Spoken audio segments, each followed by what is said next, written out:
18,000 feet से भी अधिक ऊंचाई वाली वह युद्ध भूमि, जहां तापमान -40 डिग्री से नीचे और हवा की गति 45 किलोमीटर प्रति घंटे से भी अधिक गति तक पहुंच जाती है। सियाचिन विश्व की दूसरी सबसे लंबी ग्लेशियर चोटी, जिसका नाम सुनकर ही लोगों का खून जमने लगता है।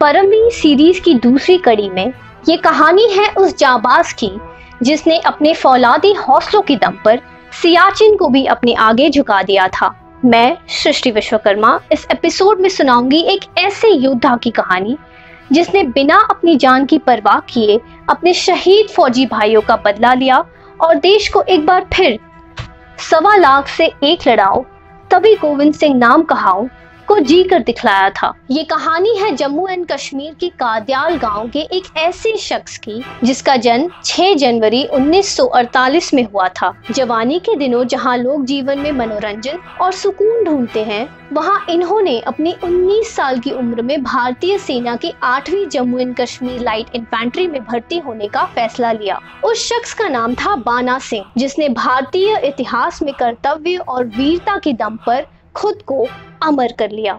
सेना में सेवा के दौरान एक मौका ऐसा आया जब जून 1987 में 8वीं Jammu and Kashmir light infantry को सियाचिन एरिया में तैनात किया गया। उस समय पाकिस्तानी सैनिकों ने 6,450 मीटर की ऊंचाई पर सियाचिन ग्लेशियर की सबसे ऊंची चोटियों में से एक कायद पोस्ट पर कब्जा कर लिया था। वह बहुत मजबूत पोजीशन में थे, जहां से भारतीय सैन्य ठिकानों को तो आसानी से निशाना बनाया जा सकता था, पर उनको निशाना बनाना बहुत मुश्किल था। इन घुसपैठियों ने न सिर्फ पोस्ट को हड़प लिया, बल्कि उस ऊंची चोटी से हेलीकॉप्टर और पेट्रोल पर जाने वाले सैनिकों पर गोलीबारी की, जिसमें हमारे 2 सैनिक शहीद हो गए। जिसके बाद वहां से पाकिस्तानियों को खदेड़ने की जिम्मेदारी सेकंड लेफ्टिनेंट राजीव पांडे को दी गई। दुर्भाग्यवश सेकंड लेफ्टिनेंट राजीव पांडे समेत हमारे 10 सैनिक इस ऑपरेशन में शहीद हो गए। इतने बड़े नुकसान के बाद बदला लेने के लिए भारतीय सेना ने एक स्पेशल टास्क फोर्स का गठन कर